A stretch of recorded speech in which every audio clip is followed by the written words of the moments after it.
I'll never forget it, because when I signed up, I went home, I told my parents, and my dad, first thing he says to me, he goes, "You can't do it." He's like, "You'll be home in 2 weeks." And I'm that person that if you tell me that I can't do something, I'm gonna prove you wrong, and I'm gonna do it. So that's what I did. I went off, I went out to boot camp, and when I got home, I was like, "Dad, see, look, I'm a Marine now. This is what I did. You told me I couldn't do it, and I did it." He's like, "I knew the entire time that you could do it, but I wanted to say that to show you that no matter what anybody thinks, you can do anything as long as you put your mind to it."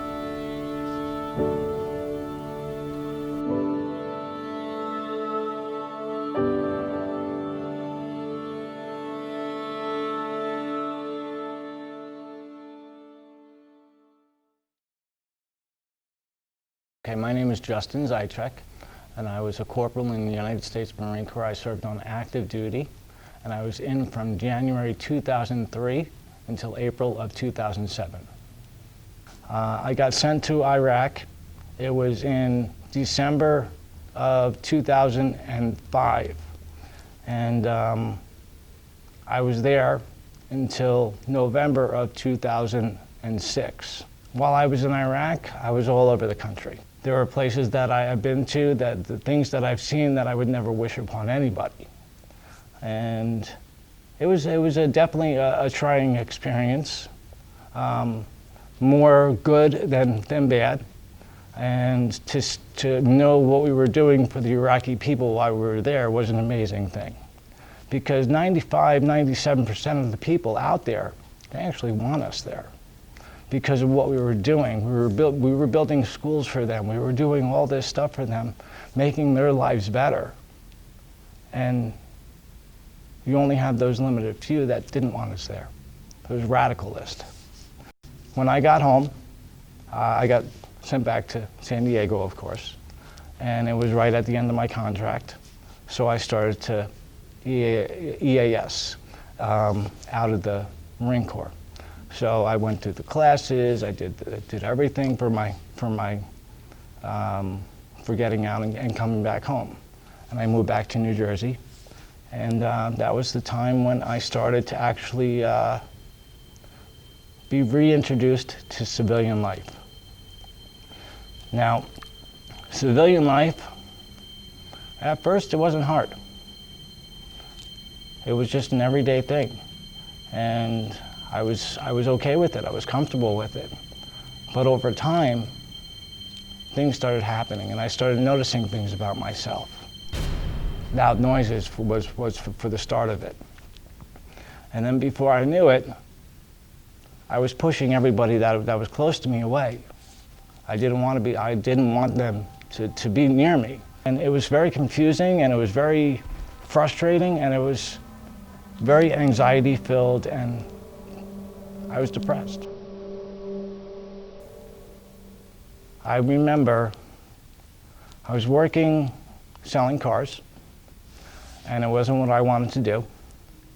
I wanted to be a police officer.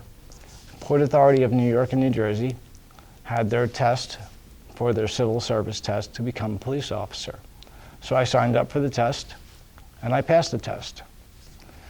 And it was literally 2 months after I took the test that I started going through the background investigation, all the qualifications to make sure that I can become a Port Authority of New York and New Jersey police officer.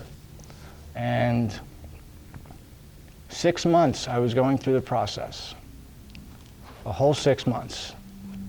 2 days before I was supposed to start police academy, I got a letter from them stating that because I was colorblind, or too colorblind, I couldn't become a Port Authority of New York and New Jersey police officer. So after I got this news, I started pushing people away from me. And I started to get very angry with people and very short-tempered, and I didn't want anybody near me. And I started acting out at work. I was doing things that I wouldn't normally do, completely out of character, and it was like my life had flipped upside down. It was at that point where I started to use prescription drugs. I started to use Percocets, and it was a very big part of my life at that time. And I was injured while I was in. I mean, yes, I was hurt. I have metal in my head, herniated discs. I mean, there are times where I'm actually in pain, but to the point where I'm using 30 milligram Percocets, 210 milligrams a day for years on end. I went down a road that is very hard to come back from, especially when you get addicted to those. And the truth was, I didn't want to stop it because I'd rather be miserable but have those moments of being high where I can just forget about everything. And that's what I did. I used so I can forget about everything, forget about my problems, forget about my issues, and I pushed everybody away. For the first 2 or 3 months, my friends would call, but I'd ignore it. I wouldn't call them back. I wouldn't text them back. Nothing. I just ignored them. After 6 months, my phone stopped ringing. Why did my phone stop ringing? I have all these friends who say they're my friends, but what friends are they that they just completely leave me hanging? So it's the dual side of the coin. It's the, I don't want you to be near, but I want you to be near. From that point on, I started getting really depressed. I started becoming paranoid, and I shut myself out. I started to isolate myself away from the world, away from everything. And it lasted for another 6 months. And at that point in time, I said to myself, I can't do this anymore. My answer to that was that I was going to commit suicide. I went from a person that you can count on, a person that you can depend on, the person that was responsible, the person that had friends and people in my life, the person that went from being a Marine who served honorably for this country to a drug user. And I was lost. I remember sitting at home on my couch, and I had the gun in my hand, and I raised the gun up and I put it to the side of my head. But before I could pull the trigger, my phone rang. And I looked at my phone, and it was my dad calling. Should I answer it, or should I finish it? I put the gun down and I picked up the phone. And my dad could tell that something was wrong. He immediately could tell something was wrong. And I told him. I was like, I was just going to shoot myself in the head. And that's when he said, come home right now. I don't care what you're doing. Stop everything, come home right now. And that's what I did. And I truly started my recovery because I started to talk to people again. They gave me the tools that I needed to help myself. For a period of time, I stopped working. I had to. I had to do what was right for myself to get myself better. So I was applying for jobs and couldn't find one. So I started applying just to jobs out of the state. And that was when I found a job in Arizona.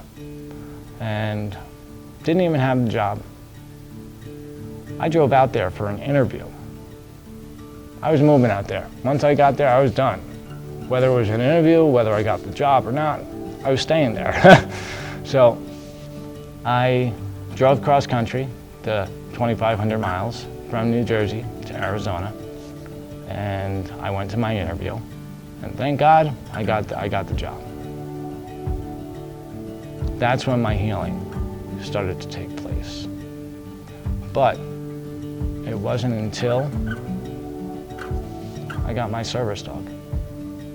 And that was because, I'll never forget, me and one of my other friends out there, we went to a dog kennel. And I wasn't even gonna get a dog. I wasn't gonna get one. I had no thoughts whatsoever about getting a dog. We walk into the back room of the kennel, and we look around, and I'm looking, and I see this dog that's all the way in the back corner, just by herself. No other dog is by her. I mean, just a lonely dog. And I was like, wow, I can really relate to that. And that's when she looked at me, and she saw me, and she starts running right at me. She basically tackles me. And she starts licking my face, and I'm playing with her, I'm petting with her, and meanwhile, the people that work there, their jaws dropped to the ground because it was the day before they were going to euthanize her. They were going to put her down. Not a single person was able to go near her because she was so scared of everybody. She wouldn't go near the other dogs because she was afraid of them too. But she saw me, and it was like something clicked, and she picked me. That was it, she picked me. She's like, this is somebody the same as me, who's gone through the same as me. This is my owner, this is the one I want. She picked me, she's coming home with me. And that day she came home with me. And that was when our lives just started in a completely different direction. She was taking care of me, and I was taking care of her, and she was that tool that I needed so that I can actually get through everything. And then I was that tool that she needed so that she can get through everything. So we worked with each other, and we helped each other, and we healed each other. So here's my emotional support dog. Her name is Zena, and she has been with me for the last 8 years now. And she's the biggest part of my recovery.